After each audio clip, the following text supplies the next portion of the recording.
Welcome back to another episode of Rock Boys Football, the chatter, the discussion around the next Oklahoma offensive coordinator, kind of taken off the last couple of days now. I saw Dan Mullen's name kind of cross my timeline maybe a couple of days ago, and I didn't really think it was real. I thought that one didn't really make sense to me right away, but you kind of turn out sitting here Tuesday afternoon and say, it sounds like Dan Mullen's probably a real candidate for this Oklahoma offensive coordinator position. The response from the Oklahoma fans, kind of a mixed bag. I think there are a lot of people that look at Dan Mullen, look at his track record as an offensive coordinator, and quite frankly, as a developer of quarterbacks, and say this would make a lot of sense for Oklahoma. I think there's a lot of other Oklahoma fans that say, hey, we don't want a guy that hasn't been in the coaching game for the last couple of years jumping back in. And I think both kind of sides of the story make a little sense. And I think there's pros and cons to that Dan Mullen candidacy. Now, I want to talk about Dan Mullen, but I also want to talk about a few other candidates that, again, I still think are really good candidates for this Oklahoma program. Now, before we get into it, as always, to the Oklahoma fans, let it fly in the comment section. Many of y'all might not agree with some of these takes, and that's kind of the beauty of the coordinator hot board discussion is there's no really perfect candidate. Like there's always guys that have pros and cons. Would love to hear from y'all in the comment section. Y'all have shown a ton of support as we've talked about a lot of names for this Oklahoma offensive coordinator position. Appreciate you guys. If y'all do enjoy the content, consider subscribing to the channel. Without further ado, let's get into the main event. And we're going to start with Dan Mullen. Now, the cons for Dan Mullen, why Oklahoma fans, it sounds like, don't want Dan Mullen. He's 52 years old. He hasn't coached at the college landscape since 2021. And quite frankly, there's a lot that has changed within the sport of college football since Dan Mullen was running the Florida Gators program. And I think most notably the transfer portal, NIL, and, those concerns I think make a ton of sense. And I think there are a lot of Oklahoma fans that, want a little bit more youth, want a little bit more energy that's kind of injected to this offense, especially as it pertains to the recruiting trail. I think those takes make a lot of sense. And we're going to talk about a few names that are a little bit younger that I think would be good options for Oklahoma as well. Now, with all that being said, I do think there's a lot of positives, a lot of pros for Dan Mullen as a candidate as well. And I think it starts with quarterbacks. When you're evaluating your next offensive coordinator, and I'm a Michigan, many of y'all know that I've been rocking with the boys. I'm a Michigan fan. So I'm in a very similar situation than for the Oklahoma fans as well, where we don't have an offensive coordinator vacancy just yet, but we kind of think there's going to be one over the next couple of weeks. So I've been doing my own research for Michigan in terms of offensive coordinator hires. The one thing that I look for is, are you bringing in a guy that has a proven track record of developing quarterbacks? Like if you have a good quarterback, your offense is going to run smoothly. You can talk about different kind of schemes. You can talk about the go-go offense, the air raid, RPO, whatever you want to talk about, veer and shoot. I don't really care what scheme you're running as long as you have a proven track record of getting the best out of quarterbacks and developing quarterbacks to a high level. Because if you have a good quarterback, you're going to have a good offense. I think that's pretty dang clear. And Dan Mullen, he's got a really good track record with quarterbacks going back to his days at Utah with Alex Smith, obviously Tim Tebow at Florida, Dak Prescott at Mississippi State, Kyle Trask at Florida. There's been a lot of quarterbacks that have had a lot of success under Dan Mullen. So the first thing I look at is, hey, he does have a pretty strong track record with developing quarterbacks. And I think the second thing that kind of intrigues me about Dan Mullen is he's been at a premier job like Oklahoma. During his time as a head coach at Florida, he had some success and he had some things going in the right direction. This would be a really intriguing addition to, kind of help Brent Venables run an Oklahoma Sooners program. That was one of the concerns we had about hiring BV in the first place was we love the energy. We love that he's coming back to Norman, Oklahoma, but he's never been a head coach. He's definitely never been a head coach of a program to the caliber of the Oklahoma Sooners. Like this is a big thing that's a big job where there's a lot more to being the head coach of Oklahoma than just being a football coach, coaching on the field and drawing up the X's and O's in the film room. Dan Mullen's been in his shoes at a premier program. And so I think there might be that aspect of, hey, Dan Mullen can, kind of help Brent Venables, I wouldn't say find his footing, because I think Brent Venables has found his footing, but, kind of help Brent Venables grow as a head coach of a program like the caliber of Oklahoma.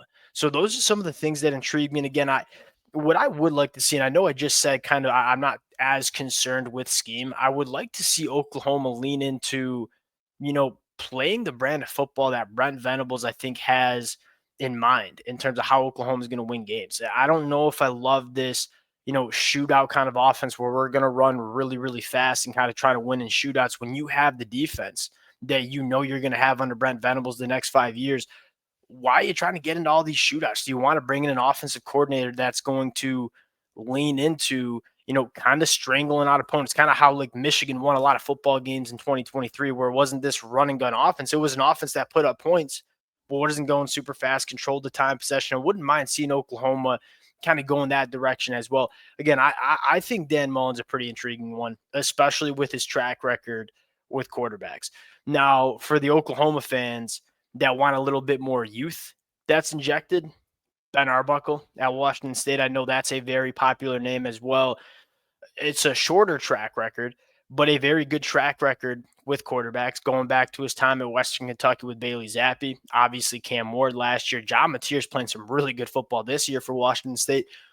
What I like about Ben Arbuckle, one, he's from the state of Texas, has coached in the high school at the state of Texas. So you do have some of those connections. That's something that you want to kind of keep in the back of your mind, is you're bringing an offensive coordinator that can get weapons and get talent coming into this Oklahoma offense. I do think Ben Arbuckle could do that.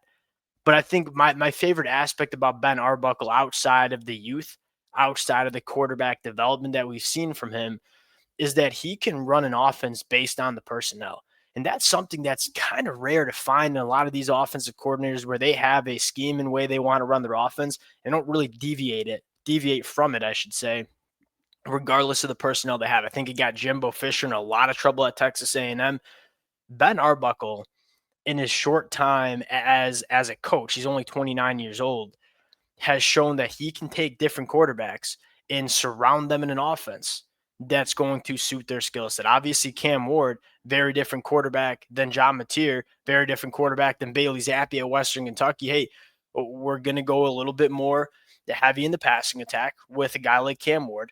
John Mateer, with the athlete that John Mateer is, hey, we're going to lean into his athleticism a little bit. We're going to run the football a little bit more. He's constructed an offense up there in Washington State that, I think really brilliantly fits John Mateer and his skill set. He's not as talented as Cam Ward as a thrower of the football, doesn't process as well, but he's a really, really damn good athlete. We're going to lean into that.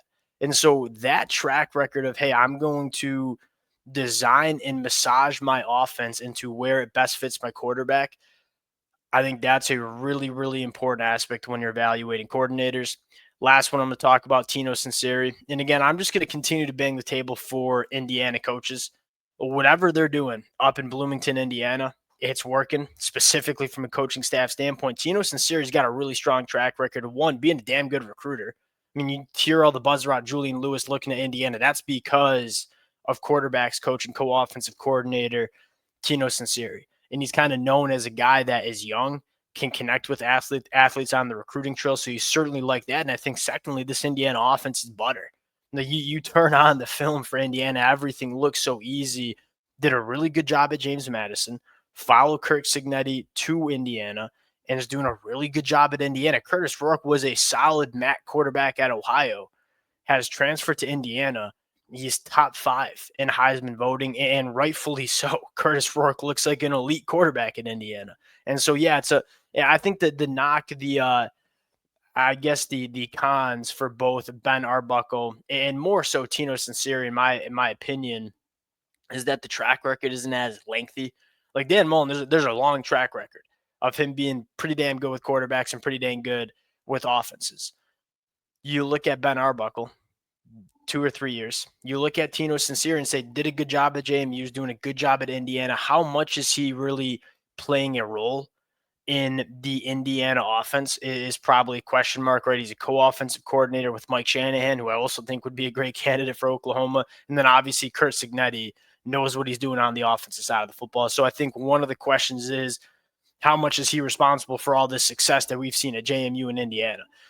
I know Joe Craddock is a popular name. I know Brendan Marion is a popular name. Now, Brendan Marion, elite recruiter, he runs that. I wouldn't call it a gimmick offense, but it's a different offense. I think the big question about Brendan Marion is that going to translate to the SEC? Is that going to translate to the Power 4 level?